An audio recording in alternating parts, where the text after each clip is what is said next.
Okay. So,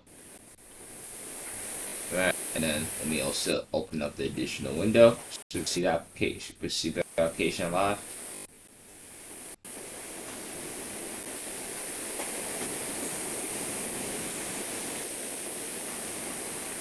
Right. So there's that. All right. So all right. So let's begin. All right. So what I want to do, I want to go into,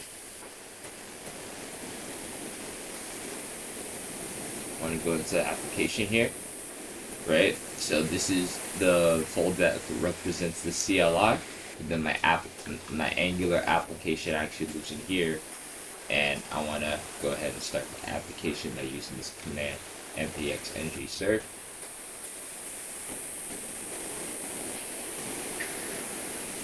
Right, and then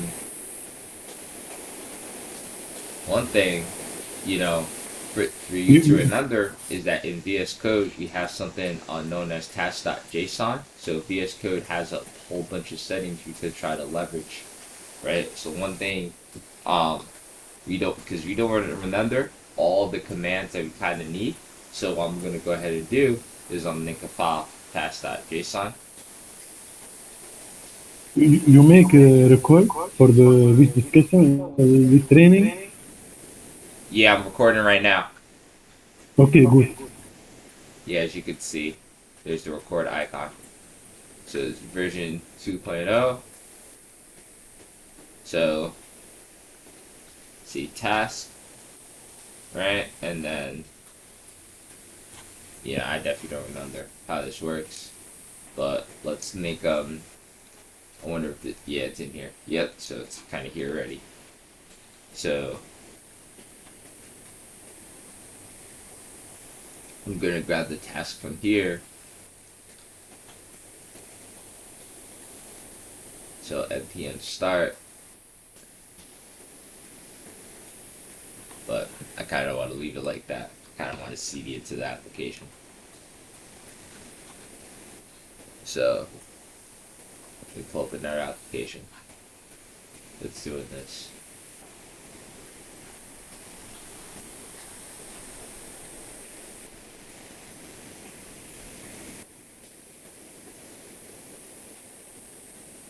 Okay, no, that's not the application I want.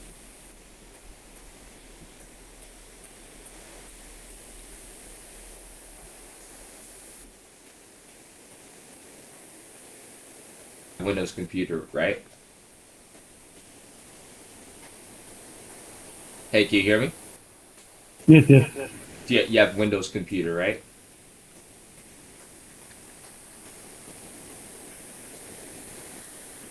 No, I'm asking you.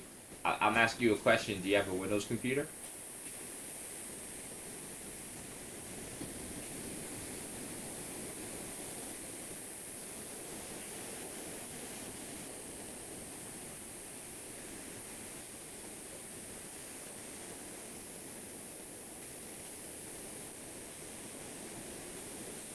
Alright, so here, now instead of, trying to remember which command, right, all I could do is I could say run task, and then I could go Angular front end run, right? So VS Code is going to CD in there, and it's going to serve it for me.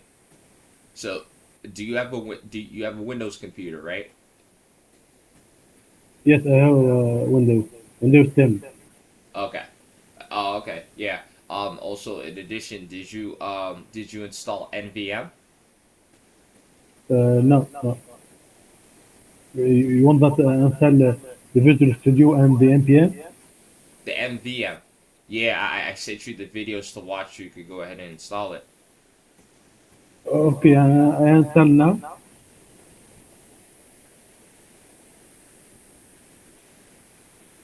I install now. What is that? I install now the Visual Studio and the NVM. Yeah, but yeah, I guess we could just do that. All right. So what? So I think I think we want to try to do is I think one thing I definitely want to try to do is that what I'm gonna do for this application is that I want to try to set up a landing page that has a nav bar and has a bit of content on the page, right? So we're definitely gonna see how that looks, right? So let that. So we're gonna see the application build, right? And then this shouldn't be taken the way it's taken. It should be moving much faster now, but sometimes because of the memory on my computer, right? Um, this can happen. So saying go update. So what I'm gonna do now, right, is that while that builds, what I want to do now is um, I want to create a component. I'm gonna go ahead and create a component, just so that we can route to it. All right, so there's my application. All right, so before we continue, here's my application. The localhost 4200. Right, so there is my application, as you can see it here. So basically, right, to start an application and then to see it to run, right, here is it going to be. So that what I want to kind of do now is I want to try to make my own homepage, right? So usually the scaffolding you kind of want to take down, right? And then write this app routing, and then we're gonna want to say here router outlet. Let's say router outlet. I want to go ahead and set that up, right? And now I want to go ahead and create a component.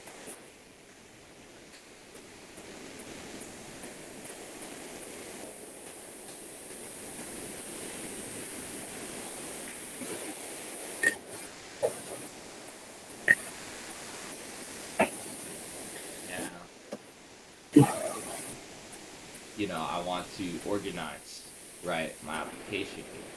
So, in an advanced application, there will be layouts, but what I'm going to do here is that I'm going to start out with pages. So source app, and I'm going to make a dir. I'm going to make dir. No, I think, for the time being, let's do layouts. I'm going to make my dir. It's called layouts, right? So each layout is going to basically represent a piece of the application. So say, for example, you go to a website. Say, for example, you go to fidelity.com, right? So there is concept of layout. So basically, when I say layout, it means the format of the page stays the same, but the content changes, right? So you can see here, there's this nav bar that's going to stay the same. Hopefully, no matter how I navigate. So as you can see, even though it kind of shrunk, you can see that this layout, right, it kind of changed, right? And then there's the feedback option, but this bar here stayed the same, right? This bar, even though the content is changing. So what we want to do in Angular, and then they definitely don't teach it in the way Angular is taught. I definitely they don't teach you well, but working with Angular, these are the things that I picked up.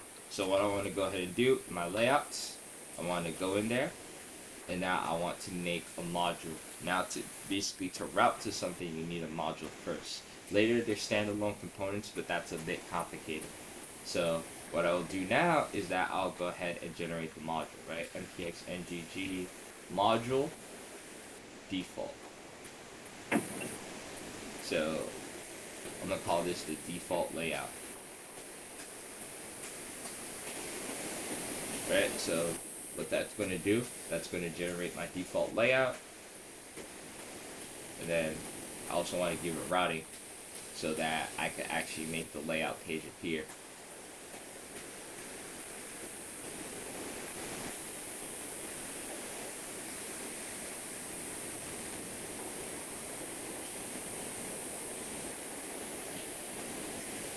So while that generates, I believe it's going to go ahead and update my app-routing. Alright, we definitely get to see that. Right, so you kind of see here. So app module, that's okay. But what's important is, okay, so it created it. I guess I gotta add it. So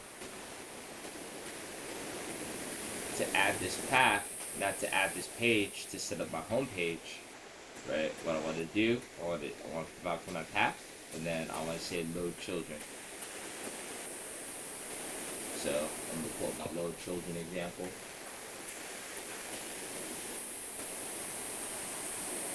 Yeah, I'm gonna give it the component, and that's gonna generate.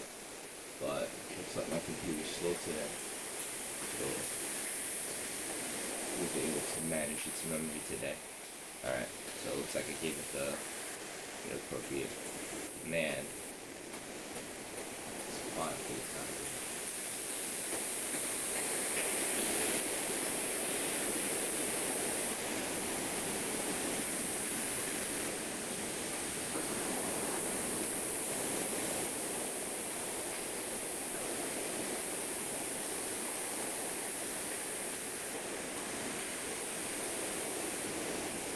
Good.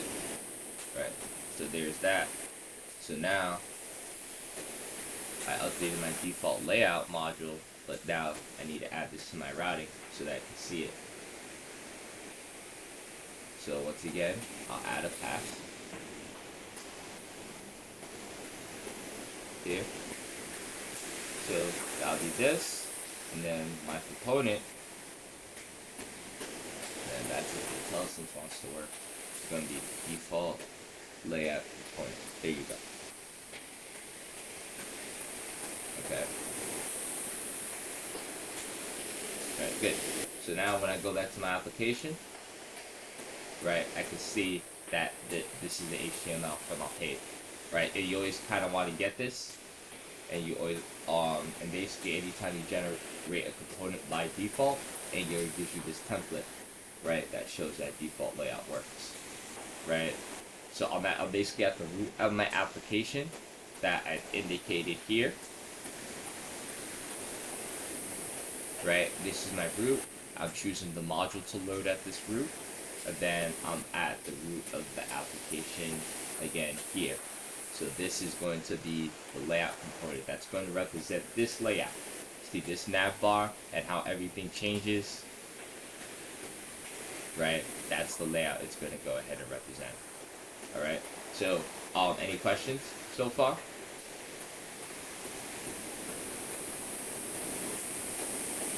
Okay, any questions here? All right, now my application should be working. Again. All right, so with that, with the SCS in place, let's try to really work on this. So basically, what I'm gonna try to do here is that this section is going to represent the nav bar, and then this section is going to represent the content, right? So router outlet can be used more than once. So I'll put in my section, and then you kind of see there's a lot of boilerplate that I'm using. I'll definitely try to send you those files for you to use as well, so you don't have to copy and paste. And then I'll go ahead and say section again, right? And then pod 1. So hopefully this represents a nav, even though this should be, and I'm really big to myself, this should really be a nav bar. But you know, just for intensive purposes, that's okay. We could definitely deal with it later as necessary. So this is going to be my nav. Give, and then I'm going to give this a class. So pod 0, this is 0, item 1, 0. So every time I say contain all pod, they're short for container. So if you work with Bootstrap, there's Bootstrap container. So I call them pod, just so it could be easier on the CSS. Right? So this is, so pod, item 0 is going to represent this top, and then item 1 is going to represent this bottom.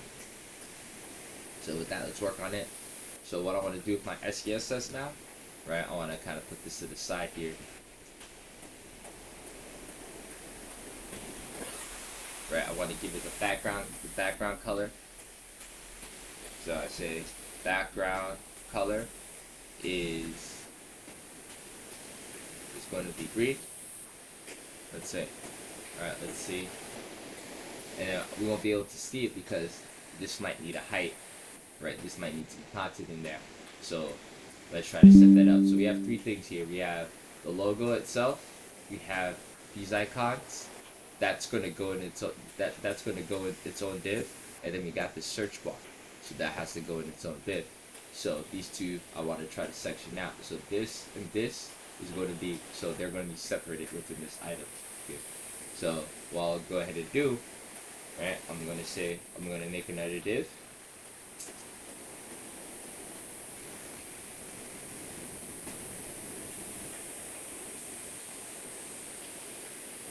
So I'll make that 2, right? That's going to represent this whole section here, and then this one, where I'll make another div. That's going to represent this whole section there, right? So and now, so really when it comes down to it, right? What we'll do, right? So this is going to be my value. So I'm going to call this the H1, right? So good thing to know during web design. Only for accessibility, there's only one. There can only be one H1 tag on the page at a time. Okay? Okay. Yeah. So, pause here. Right, so I put this in the wrong part. Just kind of see what that looks like. We'll see the nav difference. Alright, so kind of want to debug as to. This is its SCSS for it, right? I want to make sure these values are getting.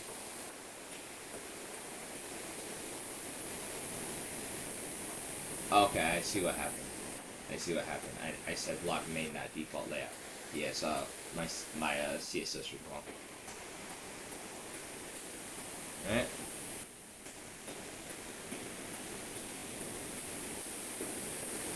And now my value should apply. Good. Alright, so it looks like I have a little padding here that I kind of don't want. Right, so basically what happens in applications is that there's a user agent like really interfering with with some of the CSS styles. Because by default I want this to flush to the corner, and by default I want certain things to be a certain way. So I want to override them by going through the top. So let me kind of do that first here at the main pod. So what that's going to do is that everything inside of this component, basically the home component, what's going to do, it's going to make its text white. And now for the overall CSS, because the style sheet of the browser, right, is really affecting my CSS here, right? I want to add my global styles so that they won't interfere like that, right? So, right, and then this is font awesome. But basically, what I want to say is the margin 0, the padding is 0, the box size is border box, and z index is 5. Because we don't want to start at a z index of 0 because some browsers don't support a negative index. So with that, right, everything kind of flushes to the corner the way I kind of need it to. And then, what I want to try to do is I want to kind of deal with my sizing early. So what I'll do is I'm going to grab some of my sizing as well. So that, is this inside of the root? Looks like. Yeah, it looks like this is at the root, but I'm going to provide values for these.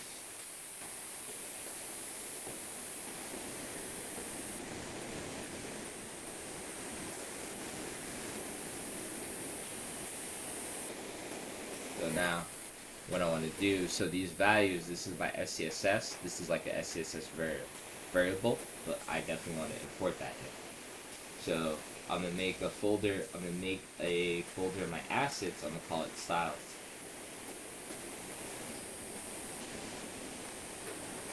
New file, so underscore fonts, SCSS. Good. Right, so here, that's where my values are going to be. Right, for my variables, because when you write your CSS, you don't want to write, say for example, the font size, right? By your principles, that you don't want the value, because if this had to change, then you have to change it everywhere in your application. But having a variable, you can also change it once. So with that, let's go ahead and import that. Let's go ahead and import it.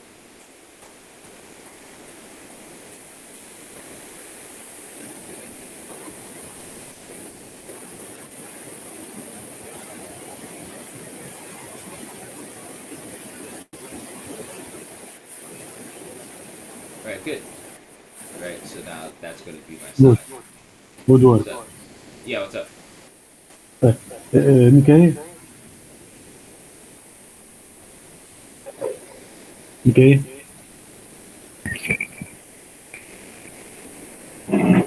Were you saying something? You make a record for that send the video after when Yeah, finished. it's recording. Don't you see? Okay, good, good, It was always recording. Yes, good. Yep. good. So, Okay, good. all right. So now, right. So now that I have that kind of taken care of, right, and then I'll just make this 56. You know, just for record's sake. I might have to increase the size of these. Good. Right. So let's see. I think this is an image.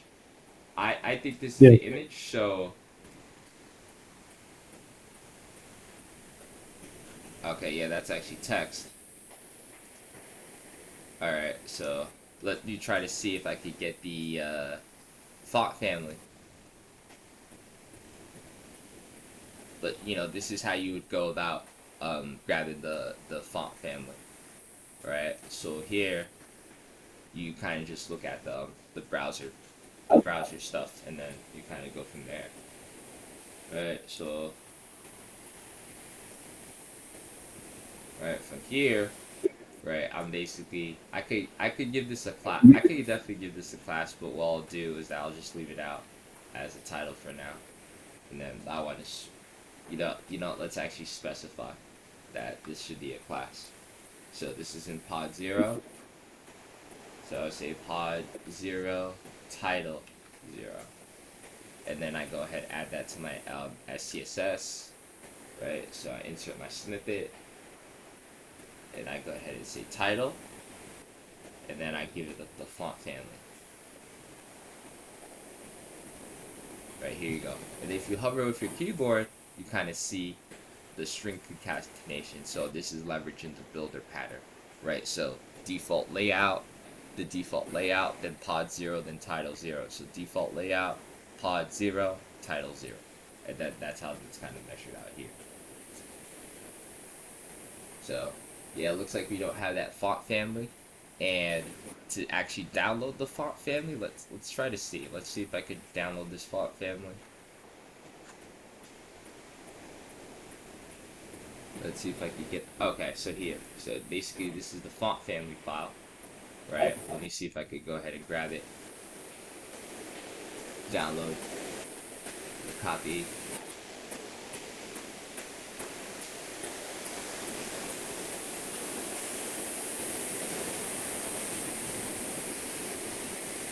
Let me copy the link address.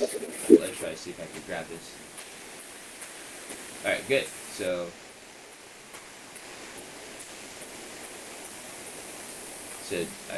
that's the way that you can now download.